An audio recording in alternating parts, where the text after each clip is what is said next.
Assalamu alaikum i dobar dan, dragi moji petaci.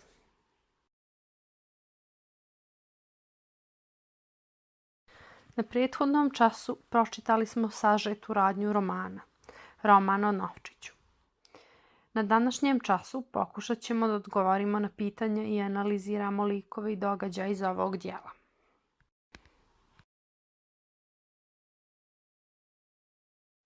Obnovimo zajedno. Književni rod je epika. Književna vrsta roman.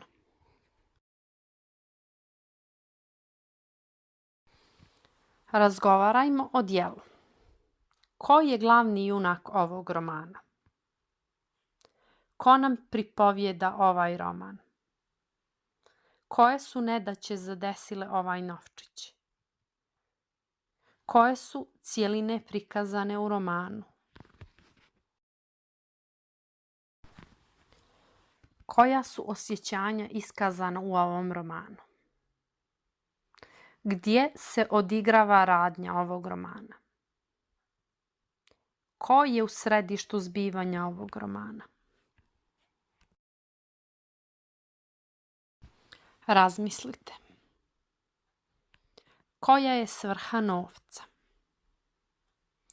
Da li je Novčićev pogled na svijet kao i naš? Kako su se ljudi ophodili prema Novčiću?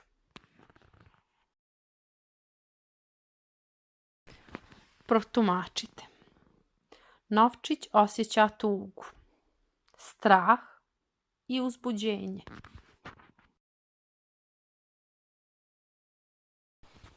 Glavni lik u dijelu je Novčić. Čime je on razočaran? Opiši životni put jednog Novčića.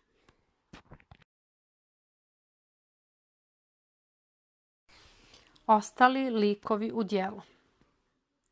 Već smo naglasili da ulogu pripovjedača zauzima Novčić.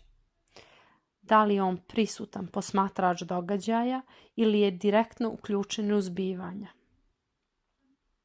Objasnite njegovu poziciju.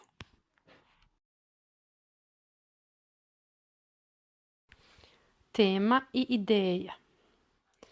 Imali ste zadatak da definišete temu i time opišete sve Novčićeve vlasnike, kao i situacije koje je Novčić proživeo idući od jednog do drugog vlasnika.